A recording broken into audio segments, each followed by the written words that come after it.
All right. Hey, everybody. Casey Miller here from Positive Coaching Alliance, and we are back for another episode of Facebook Live.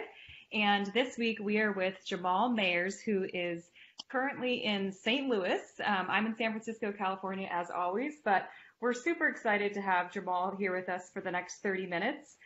Jamal is a graduate of Western Michigan University, where he played hockey, and then he went on to play 15 seasons in the NHL. He played for a couple different teams, including the St. Louis Blues as well as the Chicago Blackhawks.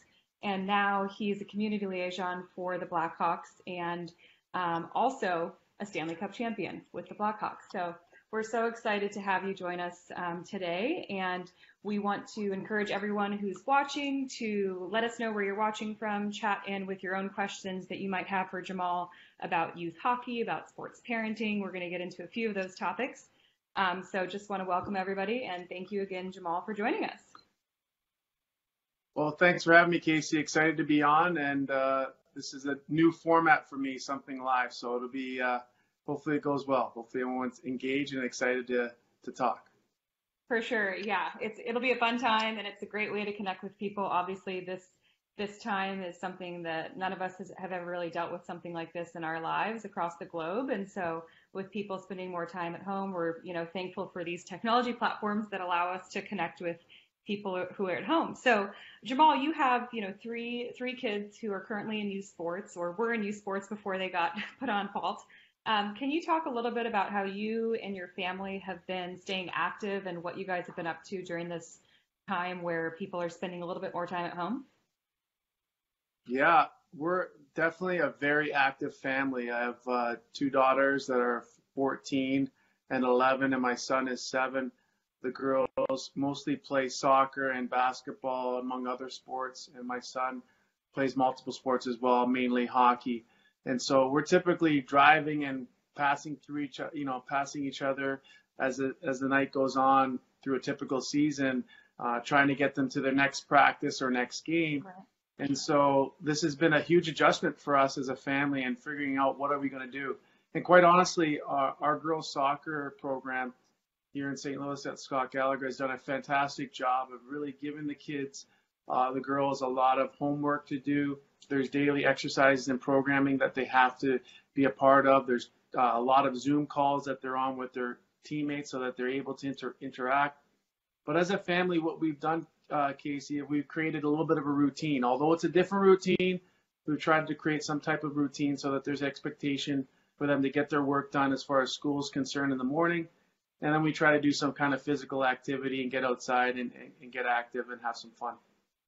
I think that's so smart to have routine. And I think when we talked to a sports psychologist who's involved with PCA, he was saying the importance of just kind of setting boundaries of time throughout the day where, you might start off your morning with doing homework and then maybe you even change clothes when you go to do a different thing just to kind of put your mind in a different situation when you're switching activities. So that's an awesome point. And you mentioned your two daughters, play competitive soccer, and obviously you are an elite athlete. You played at the highest level for 15 years. And I'm just curious, Positive Coaching Alliance, we have a lot of youth sports parents, high school sports parents who are watching. As a, elite level athlete that is now a sports parent for your girls who are competitive in soccer, what advice do you have to youth sports parents that are watching? Well, obviously my wife's competitive. She played high school sports. I obviously have the background of playing sports. So we're competitive people and competitive family. But we made a decision early on is we didn't want to ruin our relationship with any of our kids because of sports. And so what we like to say is the kids drive the bus. So each kid is going to be different in their appetite to get better and their appetite to continue to push the envelope as in regard to sports. We try to support them. We try to make sure they understand that they do drive the bus. And what I mean by that is we try to give them every opportunity to improve and point them in the right direction, whether it's extra skill work, whether it's fitness work, whether it's extra coaching, or what have you, or providing them, as we have with the turf outside, to get out there and do their work. But we can't force them to do it. They have to have that inner passion. They have to have that love and drive for the game. And if they don't, that's okay. We'll find something else that they can find something that's that they're passionate about, that they love, that they want to put their time and energy in. They're certainly not going to be sitting on the couch. But right now, their passion, the girls, happens to be soccer. And so we're trying to put them and give them every opportunity to be as successful as they can be. But again, it's all predicated on the point that they drive the bus and we help steer where they're going to go and what they're going to do. But ultimately, it comes from them. Absolutely. We let them drive the bus. We need to put that as a quote in the comments right here. Let kids drive the bus. That's such a good message. And see Jessica Lacayo, Beth Maloney, Javier Burgos, Kelly Spalding, Alonzo Ortega. I see all you guys tuning in. I'm following along on my phone for the people who are writing in or joining. So again, if you have questions, we're here with Jamal Mayers for the next 20 or so minutes, and happy to take questions and make sure that this is interactive. We're talking about sports parenting, advice for coaches we're going to get to in a second. But Jamal, who again, for those of you who are just tuning in, played in the NHL for 15 years, is a Stanley Cup champion, and we're so excited to have him here with us today. So shifting a little bit, we're talking about sports parenting. So now when you think about youth coaches that might be tuning in, when we were just chatting about this session, you mentioned praising and rewarding intention as a coach and potentially as a parent too. But can you talk a little bit about what you mean by that and why it's so important for youth coaches? Yeah, so through the course of my 17-year playing career and 15 years in the NHL, what I've noticed over that time is that the most successful players are the players that had unwavering confidence.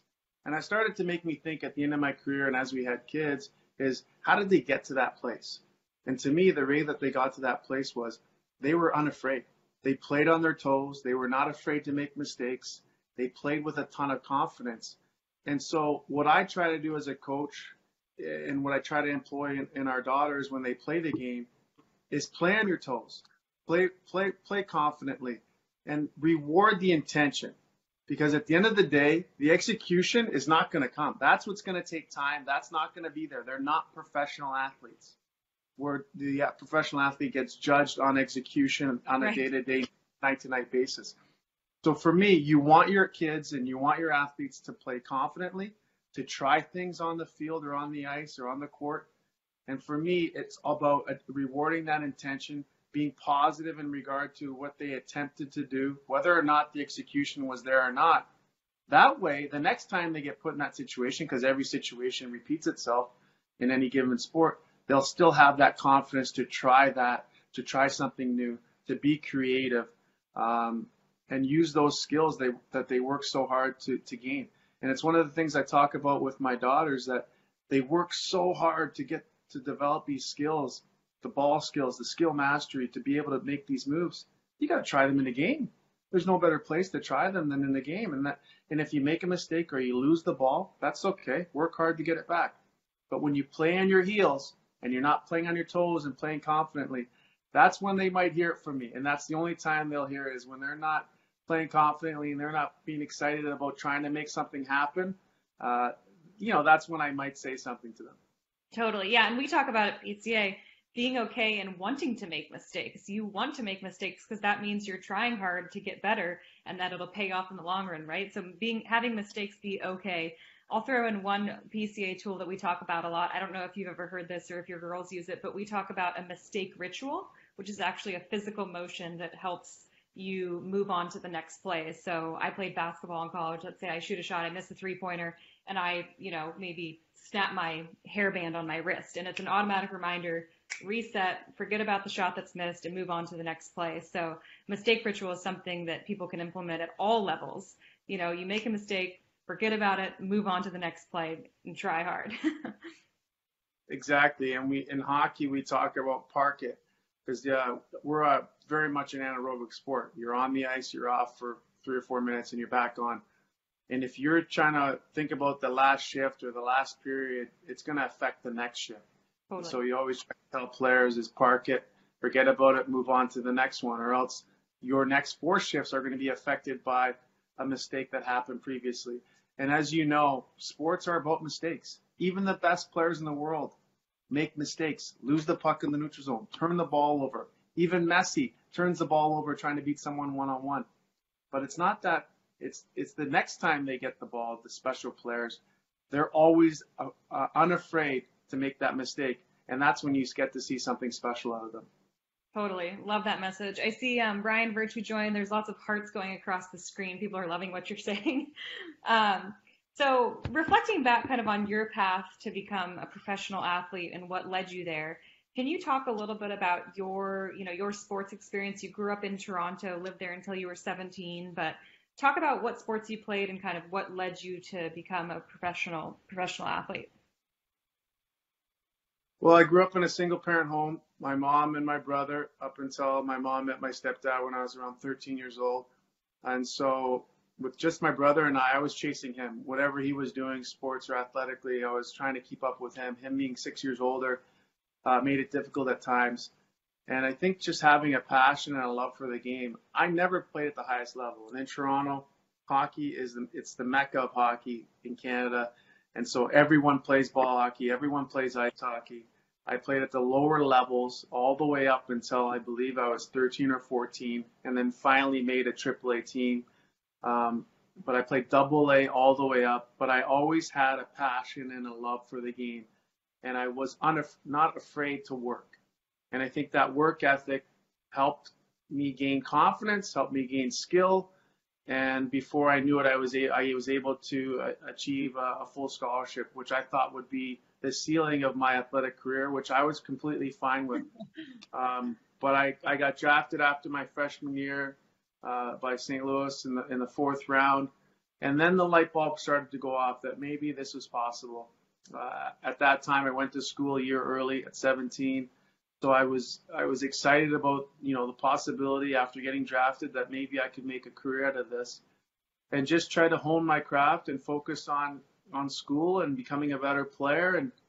And the rest is history. I was able to play after school for another 17 years, from 21 until 38. So at the end of the day, I think I look back and I focus on what was the difference between myself and other players perhaps that were better when they were younger, is that I just continued to love the game, even though it was hard work, I enjoyed the process and the work that you put in to have that reward at the end. Such good advice. I love that. And did you play other sports growing up, or did you just get right into hockey? Yeah, so I played everything: basketball, ran track, played soccer for 1 year. That didn't go too well. I think my girls can tell we have zero skill out there right now. But yeah, we tried to play almost every sport. The only sport I regrettably didn't play is baseball, and that would have been fun. But I think it's important for kids to play multiple sports. I know there's a huge emphasis on kids, especially with the higher levels, for them to be so super focused on one sport. And sometimes I think parents feel like they get caught in that trap of doing what everyone else is doing, even when it's in off season. I think you have to make a decision for yourself and for your own family and athlete, what's best for them. But I think it helps kids develop different muscle groups, different ideas that can translate, whether it's basketball, whether it's hockey, whether it's field hockey, tennis, and alike. A lot of those different sports, they kind of do transfer. And so you learn something new, you pick up something from a different sport that you can actually bring into your main sport. And then, what else? I think about how excited you are when you're a kid to get back to playing. And, maybe it's your first sport is soccer, and your second sport happens to be hockey. And then when the last 2 weeks of hockey is ending, you're just so excited to get back to your main sport. And I think that gives you a new energy and a new excitement, and that can help propel you to get better. Totally. And I want to give a shout out to Ryan, who's actually a colleague. He works for Positive Coaching Alliance in Cleveland. He's from Canada, and he said, it's about time we got a fellow Canadian on one of these. Nice. You can see the jersey over my shoulder there. Team Canada 2008. Woo-hoo. Love it. So we had a couple questions come in. I'll get to them in just 1 second. I wanted to also see, for the people who are tuning in, I'd love just comment yes or no. Maybe just say yes if you are a current youth hockey parent, just to see how many of you are watching right now. So if you're a current youth hockey parent, just write yes. And I want to, go back to, again, your experience as a sports parent now, but also knowing what you needed growing up as a youth athlete, if there are hockey parents, which I know there are watching right now, what's your advice to that specific sport to those parents? I think that as I'm going through this myself, coaching my 7-year-old crew, what I've noticed is that it's natural for parents to get a little bit too excited and caught up in wins and losses. And it's, going through this with my 7-year-old, it's been eye-opening for me to realize that parents care if we win or lose. And that has not been the focus and should not be the focus for any kid. I don't think until they're 12, 13, or 14. And I think it's important for kids to learn how to win, how to accept winning, how to accept losing. But more importantly, I think it's important for kids to learn the skills necessary to play the game. And when it comes to hockey, if you could believe it or not, we've played against teams that had a strategy, that had tactics on the ice when we're playing half-ice game, 4-on-4, and we would get it handed to us. We would lose by a lot of goals. And what I try to do is try to get the parents to understand that we are going to lose, but all our kids are going to want the puck. All our kids are going to be able to make a play with the puck. They're going to have intention with the puck. And what I talk to our kids about is enjoy your time with the puck. Have fun. A lot of time, have fun. And it's not fun chasing the puck and not having the puck if you skate all the way to the puck and whack it away. And I would tell them, if you lose the puck trying to make a play, that's okay. And so what I am proud of is our whole group by the end of the year, they all wanted the puck. They all could stick handle the puck and keep the puck. They all tried to make an intentional play with the puck. Because for me, there's plenty of time to get these kids to play a position, to get them to play in a certain system, believe it or not, at this stage that they're asking them to do. And so, but if you don't have the skills and you don't have the confidence and want the puck, it doesn't matter where you put these kids on the ice. So I would tell hockey coaches out there, just let the kids get out there and make mistakes and have fun and work on their skills. I love that. There was one comment, Brandon said, so many parents in youth hockey are completely out of control. I think that there's some parents who are out of control in every sport, but totally hear you on that. And that's why we're here talking today, is to hopefully bring about some good discussion about, sports parenting and what those values look like. So one question from Ryan. So he said, over the course of your playing career, I'm sure you experienced a wide variety of coaching styles. There's some beauties, but some that really don't have a place in the game. Was there a coaching style you feel that you thrived under as a player? So a coaching style that you kind of as a player, that you liked best or thrived under? Honestly, I took it as I had a job. I had a job to do. And what I have noticed, I can tell you this. I don't know if I'm going to answer the question, but I'll give you my analogy on what's happened. I started playing the game professionally in 1996, and I retired in 2013. At the beginning of my career as a 21-year-old, the coaches motivated by fear. They would scare you, they would intimidate you, and the reality was, over time, when I left the game in 2013, that no longer worked. And I think it goes well for even youth sports today.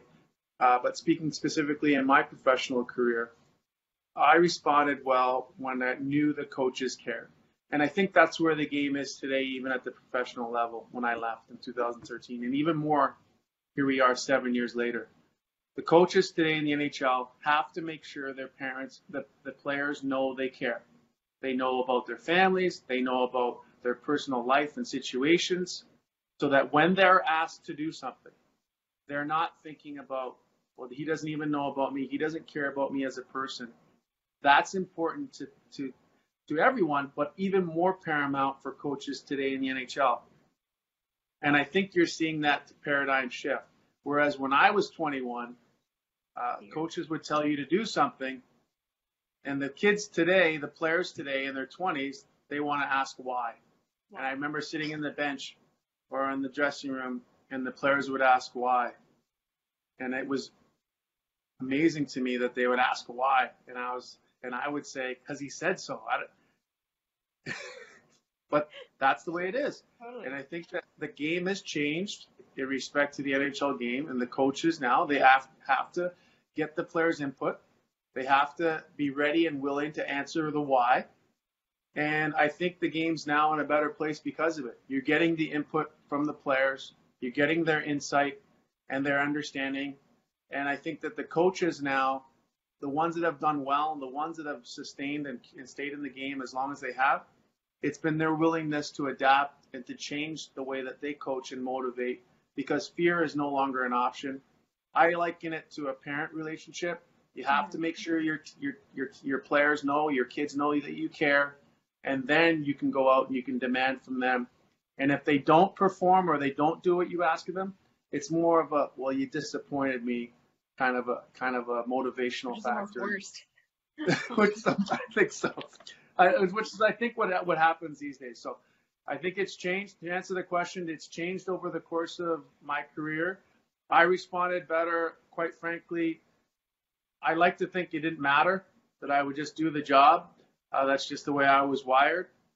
But I also like to think at my end of my career, I was able to see different guys who didn't necessarily respond well to that. And a lot of times you have a lot of good leaders that you wouldn't even know in the room that will pick guys up when they need it and help support each other.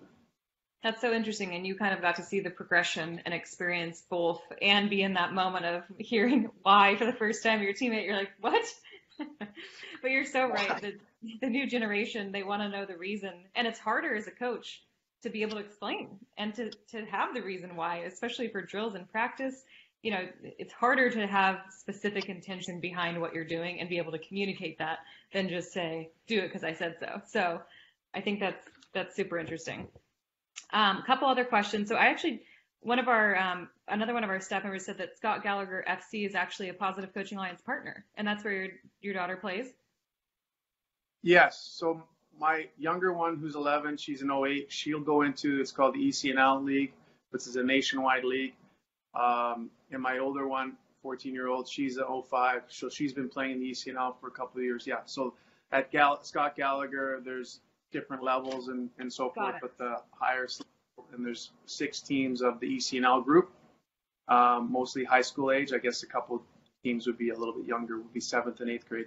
But yeah, so the girls play on that team and they travel. I don't know what the season's going to look like coming up.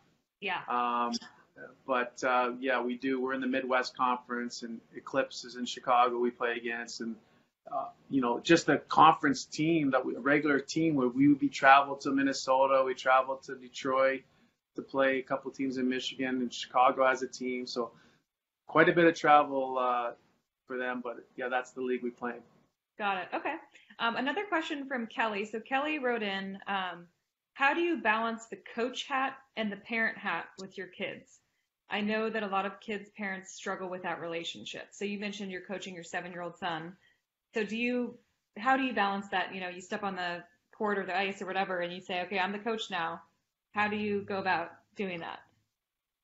It's a work in progress. I think that, you know, you try to, let him know that I'm a coach in this instance, and it doesn't always go well. I think he wants his dad sometimes on the ice, and I try to, let him know that you have to understand he's 7, so I have to give him some slack, but I also want him to treat him the same as his teammates and demand from him. But I think that what I've learned over this past year is that I have to make sure. I used to be guarded in how much I praised him in practice and in a game, and now I've realized that he needs that. And just like if he wasn't my son, he would get that positive praise, and I didn't want to give extra praise or make it feel like I was giving him extra praise. But what I've learned over the last year is that it's not extra praise, but he still deserves normal praise as a coach, and I have to make sure that I'm cognizant and not as guarded and protective of giving that to him when he deserves it. And it's not necessarily favoritism, and it's not taking away from anybody else, but making sure that I'm intentional about giving him the praise when he deserves it. Yeah, I think we've heard some stories where people go in the opposite direction, where it's like you don't want to, like you just said, you want to be too you don't want to be too praiseworthy, so you don't praise at all. So there's like that happy medium of it's hard though. I would imagine it's hard. Yes. Dan Pullman said, "Hey, how's it going? Thank you so much for your feedback and comments." And he's tuning in from the Yukon. So Dan, thanks for watching. Another question that someone wrote in was, who was your favorite teammate in the NHL and why? Probably a tough question, but That's a tough question. we can skip I've that got one. lots of favorite teammates. I've been very fortunate. Hockey guys are the best, but Maybe what qualities, or like what qualities, when you think about a really good teammate, what does that represent, or what type of person is that? yeah, for me, it's, you think about a guy like Doug Waite, who was an unbelievable leader in the sense that had the pulse of the entire room, made sure whether it was a guy who was in and out of the lineup up and down from the minors, or it was a guy who was the superstar, and also did a fantastic job off the ice of including the spouses and the families to make sure that we were all felt together as a unit. I think about, what Dallas Drake did as far as being a leader and his demeanor, not a big guy, but was always laid his body on the line and physical and did all those things and was a consummate professional and teammate. I think about just Joe Thornton and the way he led and always had a smile on his face. Jerome McGinley. I've been very fortunate. Bryce Salvador. I've been very lucky to play with some real special people that are still friends today. And you take bits and pieces from people and professionally, and you notice, okay, I like what that person does. I'm going to implement that into my game. I like the way that person prepares. I'm going to make that part of my routine. And you see a guy like two guys that are out there, and you think of Jonathan Toews and Patrick Kane, and the fact they've won 3 Stanley Cups.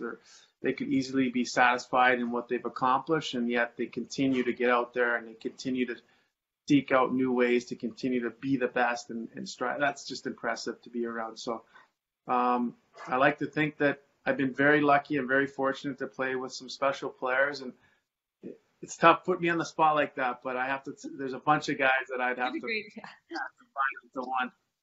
Tough question, Kelly. All right, so I think just to wrap it up, I think it's awesome that you have a new children's book out, and I just would love for you to tell. And we actually have the link ready. We're going to post it in the comments, so if people are interested in learning more, they can click on it. But tell about kind of the inspiration behind the book, and a little bit more about it.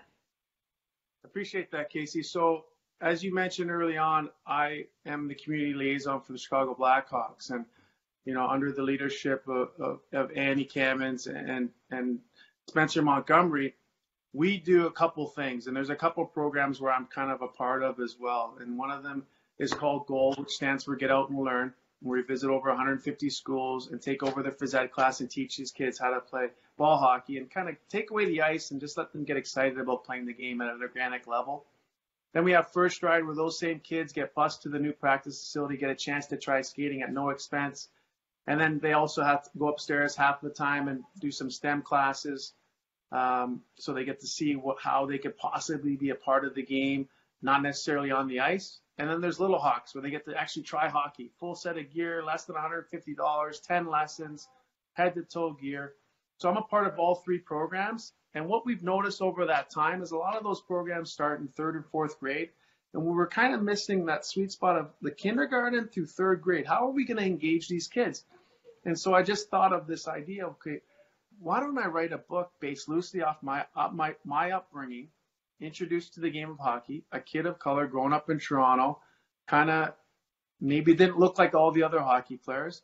And so I wrote this book. I've actually written 4 or 5 of them, but we're starting off with one. And it starts about my introduction to the game, overcoming a little bit of bullying, learning that I can do something new and different, learning self-confidence. And what I've noticed also is it's a good teaching book. It's a good lesson. There's lessons in the book, not only for kids of color and families of color who feel accepted and that they can see it, they can become it, but honestly, it's for teachers, coaches, parents to bring up the conversation of diversity and inclusion and what that looks like, and how can we make environments, whether it's athletics or arts or otherwise, more inclusive, more inviting, so that everyone gets an opportunity and feels like the game is for them. I love that. That's so amazing. Did you write sequels to that specific book, or are they separate books that you've written? They're all separate books under the same title, Hockey is for Me. And so it's kind of my journey, obviously playing the game since I was 4 years old. I have a wealth of experience. The first one has me introduced to skating. I overcome that. Then I want to play hockey. Then I have a little bit of obstacle and get bullied perhaps and overcome that. And then I become a leader. And so the wonderful thing about the game, and I wanted to write a positive story because my story is a positive one, was I wanted kids to learn about inclusivity. I wanted them to learn about teamwork, about hard work, about being a good teammate, about overcoming obstacles, regardless of what they may be. And my story happens to be about hockey, but hopefully this inspires kids to make their own story, whether it's becoming an architect or a lawyer or a musician or whatever it may be, surgeon. Mine happened to be about hockey. Go create your own. I love it. People are saying they're ordering it on the feed. So amazing. Go check it out. We posted the link. Jamal, thank you so much for joining Positive Coaching Alliance today. And thanks to everyone who tuned in. We look forward to doing this again next week on Thursday. And Jamal, we look forward to having you more involved with the PCA movement. We do have a PCA Chicago office that partners with hockey programs and all sports in Illinois. And we also do some work in St. Louis as well. So Jamal, thank you again for joining us. And thanks, everybody. We will see you soon. Happy Thursday. Appreciate it, Casey. Thank you. Thanks, everyone.